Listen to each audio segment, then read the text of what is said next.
What's up, League? Week Hello. week 4. What it do, baby? We are back again on the short week because we're going to start making sure we bring this to you guys right on time. Doing it on Tuesday, I think it's best. It's fresh off Monday Night Football, where the Packers pulled out a victory late last night, came down to the wire. So we moved to 3-1 with a couple other teams. We also saw a couple teams get that first loss, unfortunately, including the Renegades and Austin. We saw Martinez get that first win. And then a couple teams just kind of right in the middle. So 4 of us sitting at 3-1, several at 2-2, and Nate's still looking for that first win. He plays the Packers this week, so we'll see what happens. Crady, would you like to give a statement on being the only team at the bottom of the rankings through 4 weeks? What can you really say about it? It's like one of those things. I've made as many adjustments as I can make with what I have. And until we get healthy as a team, I don't think anything's going to improve. Dalvin being this linchpin of the whole team, playing with a harness. I almost wish he wouldn't play, so then I could at least play Madison and get the full benefit of having one. But now it's just going to be kind of a 50-50, really kills the value. So we're not giving up yet, but it's good to hear. Good to hear. All the canaries and all the cages are dead, and we're like the fucking Thai basketball team. We got caught in the cave, and we're hoping to be rescued. Well, we know it is possible to come back from 0-4. It has happened. When did that happen? I won't tell the story again, but certain Packers did come back from an 0-4 start before. So it's definitely possible. You just got to start this week. Hopefully it doesn't start this week with you playing me, but it makes for an exciting matchup. Definitely not looking past you at 0-4. Looking at your team, it's good. There's no bad teams in the league. Just hasn't really fallen your way. The irony is that I have the number 1 running back and haven't won a game. Yeah. Sometimes it just starts slow and you get some bad, I hate to use the L word, but you get some bad luck and then the luck swings your way. I feel like I've been kind of on the opposite of that. I won't lie. I mean, I've been pretty lucky to be 3-1. My team's not that good. Points aren't really there, but that gives me time to adjust and some wins under my belt. So I'm now sitting right there with the Renegades at 3-1. Not right there. I believe the order is Austin, then me, right behind him, and then there's a big gap in tier of team, I'd say still. But 3-4, if the playoffs start tomorrow, technically you're a playoff team. So I'll take that all day. All you got to do is get in. Yeah, it's always a good spot to be in. If you can maintain being 1-4 throughout the regular season and not have to sweat or worry about missing the playoffs at all. I personally have never done that. I'm sure there's been teams that have. Probably the Raul championship team. I think they were in first place comfortably the whole season, but I've always been right on the fringe and had to basically start playoffs before playoffs start and coach my way in. But the irony of all of this, that you're talking about the L word, Mike. Your who team are you, Alanis Morissette today? It's like the third time you've mentioned irony. Your team as a whole has scored 10 more points than my team. That's telling. And it's got some clutch players. They just show up when they have to. The points might not all be there, and the Packers play really good defense. So, it's having any I'll get to the reason that you have a losing record here shortly, and when I review your matchup, and its last name starts with a K, and I'm going to get into it. But well, all right, I'll get us started though with the review. So switching it up with who we're going to cover, so we can all get a chance to talk trash on some of the other teams as well, but I will be going over the Stink Pickles and the Herbert's More Swift Martinez's team. This was a big one. Todd started off pretty poor this year, after a good year last year. So I think he was kind of in the dumps, and Martinez was really in the dumps at 0-3. So he both teams win. And looking at their matchup, it was like super even, except a few little things, and that's how it goes. That's what makes the difference. But, Burrow and Herbert were basically a wash, 20 and 21 points. Jonathan Taylor and Javonte Williams, both 2 points. And, we'll talk more about Javonte probably later, out for the season. He did. He totaled the same as Jonathan Taylor. And if you had picked number 1 overall in any league, and I know everybody picked Jonathan Taylor, you got to be bummed right now with how that started. A lot of the running backs. Brees Hall with 13, but Jamal Williams, 22, another huge game for him, stepping in for Swift. It's like if it was me, I would want Swift to stay hurt and just roll with him. He seems like he's just really doing his thing. I saw a nasty stiff arm he put on a defender. That guy's killing it. Pollard with 0.8 to A.J. Dillon's 8.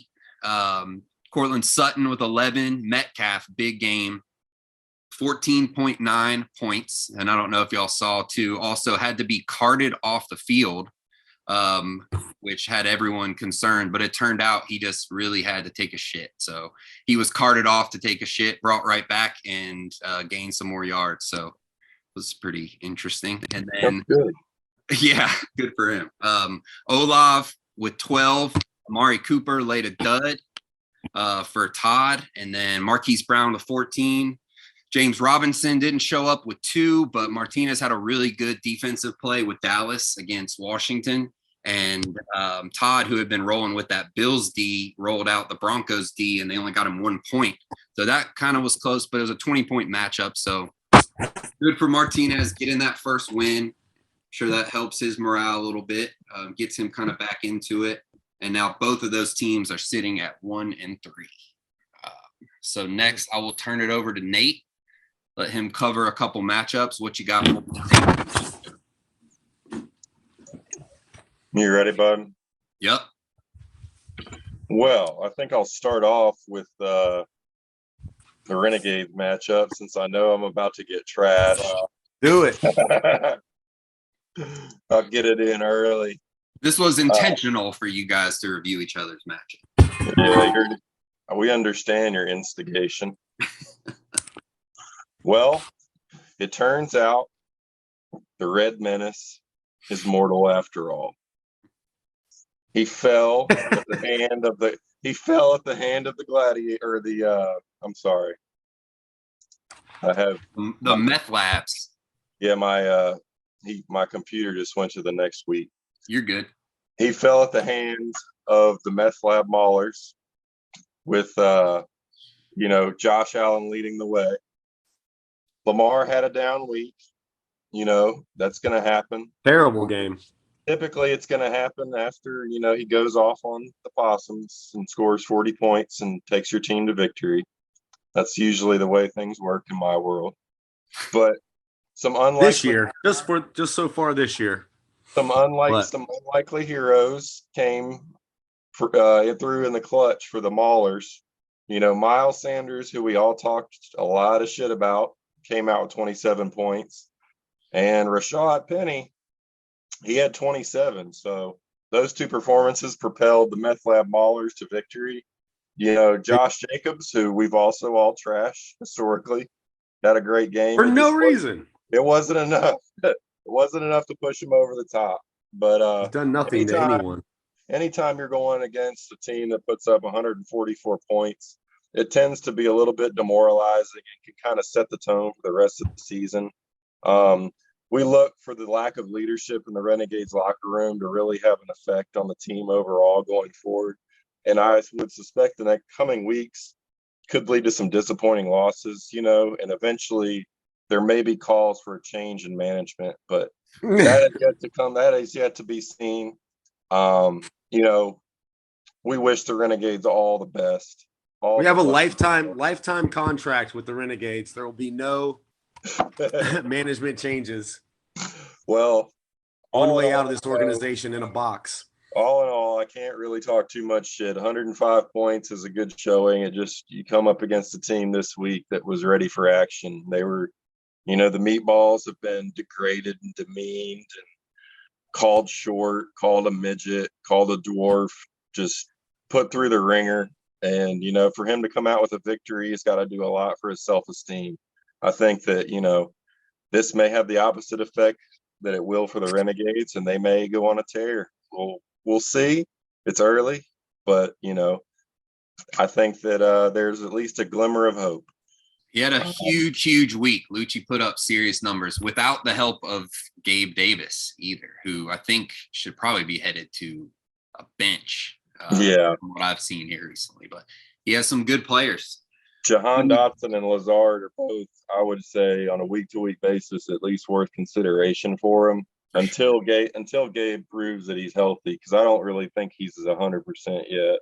Because either that or he's the streakiest fucking player of all times. Because he had like 6 touchdowns, and I think it was the last game of last year and the first game of this year, or something like that. But he'll probably turn it back on. You just may not know when to play him. So exactly, yeah, so it goes.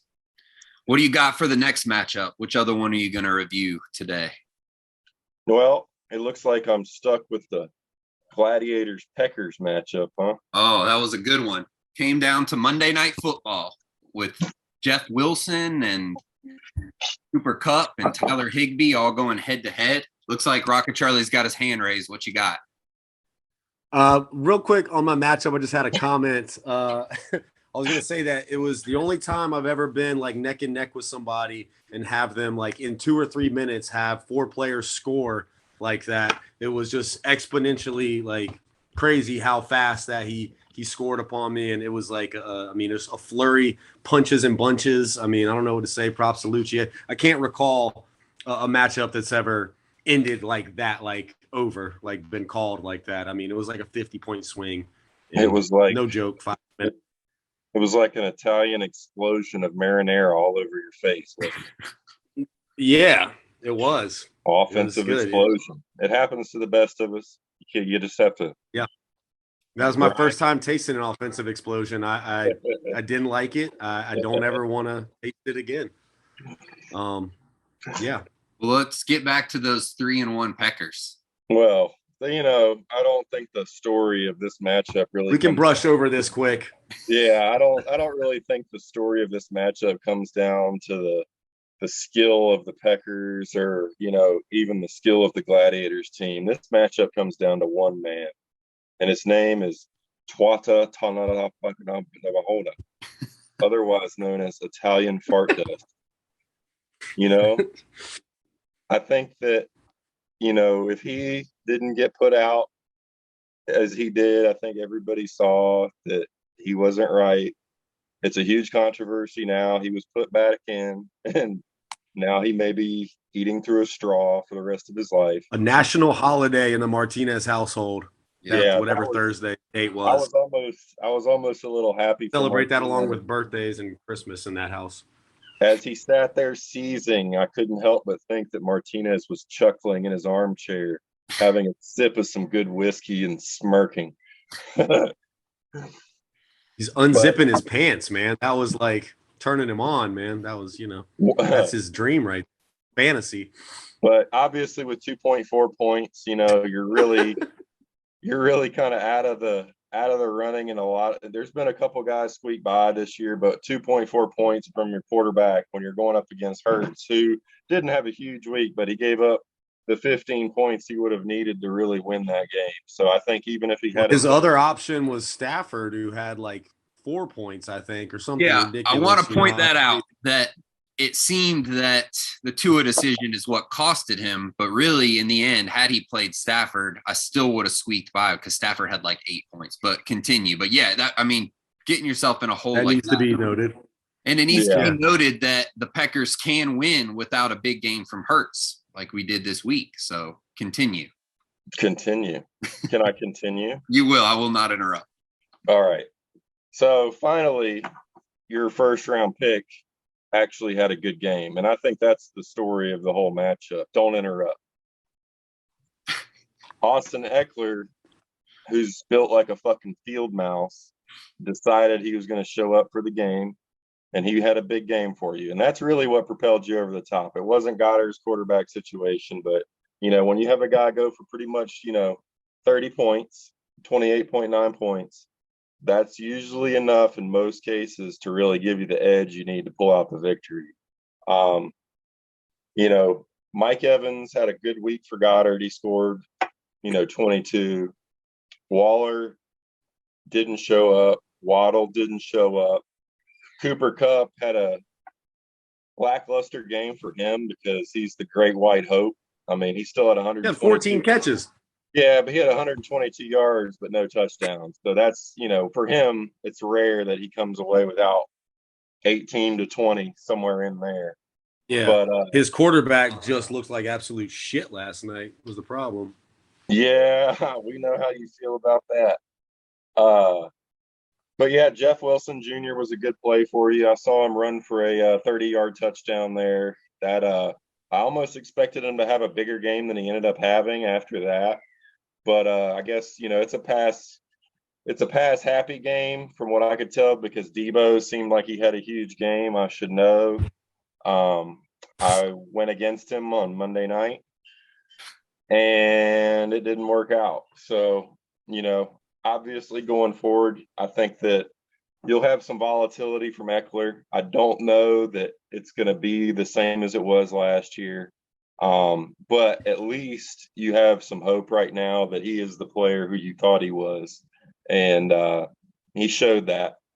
And I think, RIP Tua, that's pretty much the sentiment of the conversation about this matchup is that, the fart monger is no more. And I think there's a celebration in the Martinez household because of it. And I'll turn it over to you guys in the next matchup. Mike, I'm sure you could want to interrupt now. So go ahead and interrupt and say I did very piece. good. I didn't say anything. But no, I think I've already made my points, just proving I can win without hurt. I think my receivers are decent. I think my running backs kind of showed up. I don't think my team is as bad as some might. And I think they're going to continue to prove that week in and week out. So just be ready if you're coming to face the Packers because we might not have the scariest team on paper, but we'll get you. So I'm not scared. I'll be there with my usual gymped up arms and casts, harnesses with dildos strapped to their fucking heads. I'll be there to play. We'll come. It'll be fun next week. Next week's pod will be good because Nate and I will have just gone head to head. So it's always fun when any of the hosts have just played. Always makes for a good episode. So, all right. Well, those were good reviews. We'll turn it over to Rocket Charlie to review the next two. What are you going to start with today? I'll start with Orphan Austin. Austin was undefeated going into Sunday, and Orf was 2-1. Orf got the win despite having Melvin Gordon have negative points. Still scored 130 overall with his third running back scoring negative. I know that Javonte got hurt. I don't know when in the game he got hurt, but you would have expected Gordon to have I guess a little more points than that, but. We'll see. He's got him locked in as the starting running back for next week with Javonte out now. So we'll see. But yeah, Orf's team looks good. I mean, DJ Moore is on a struggling offense. It pains me to say, but clearly not gonna be breaking any records this year. Hawkinson went crazy. That guy can boom or bust. What I've seen in the last couple of years. 49ers D was a great play. Yeah, Austin just really didn't put up many points other than Wilson having his first big game of the year. Saquon had like one of the nicest highlights of the day. That guy's going to be a monster all year. But two good teams to watch going forward, obviously. But Orf's team, trending, he quietly put up like 10 less than Lucci, and Lucci was the belle of the ball on Sunday. But, a good showing from Orf there. Moving on to the Possums and the Giggle Fucks. That was an exciting game. I think I saw the score was like 80 something to 30. Jordan seemed like he was dead in the water, man. And you see what's there. You got to watch your words right now. I hope you see the screen on Nate's screen. No, I'm not talking. So Nate, I can't see it. I won't interrupt. All right, that's great. Yeah, so the score was was like 40. It looked like Jordan was finished. He had Clyde Edwards-Helaire, an aging Tom Brady, and I can't remember who else to play. Oh, Debo was like the one guy who had some hope, but Edwards-Helaire put up 20. Tom Brady showed out, and Jordan mounted the comeback and won by a lot because Crady's Monday night starter was Kittle, and for 2 weeks in a row, he's embarrassed the Possums in prime time in front of the nation and in front of our league. It's time to use that gun to put Kittle out to pasture. I feel like don't shoot the messenger. That had to be frustrating to watch.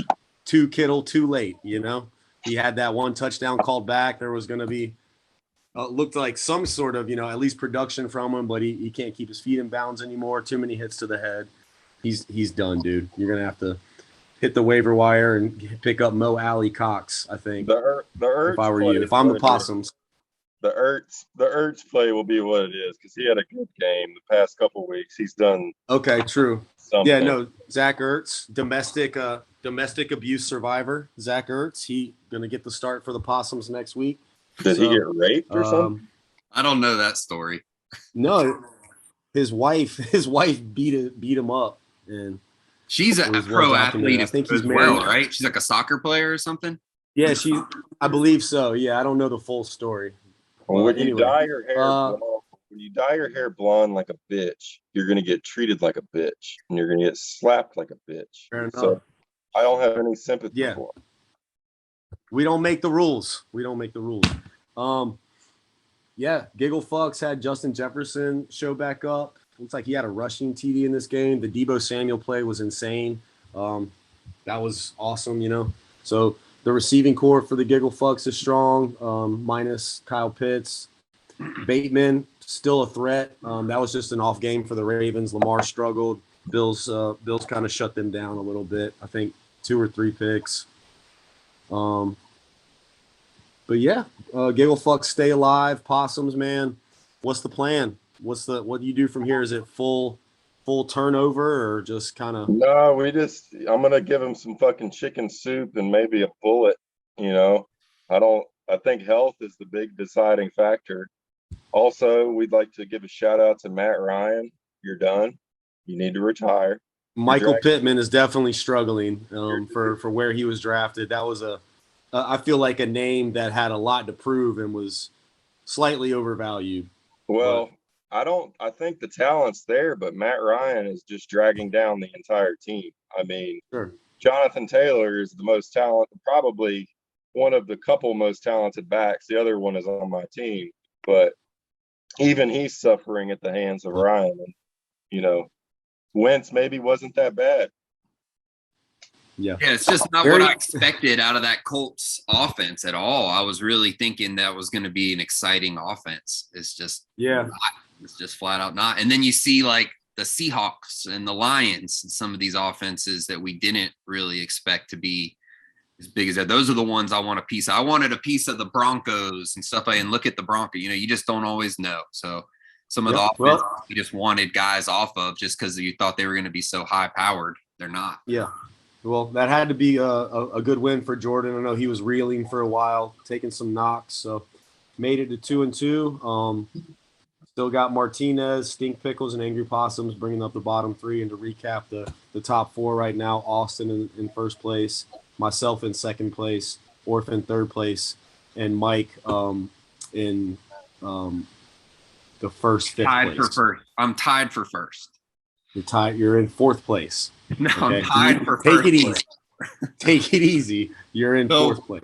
You mentioned Jordan, so we'll kind of segue that into he is your opponent this week coming up. So you are facing off Jordan. I haven't looked at any of the statistics or any. Maybe we can pull up our league history and see what our record is, but. I've definitely beat Jordan in some key games before to advance to the Super Bowl and in the Super Bowl. So regular season has you -1 right now in that matchup coming up. Fair enough. So should be a good one. We're looking to switch up a couple of things on the roster this week. I may have said too much already, but So we'll look to expand upon that spread, hopefully. And we already mentioned the Possums and Peckers. Always a good one and huge for Nate. Yeah.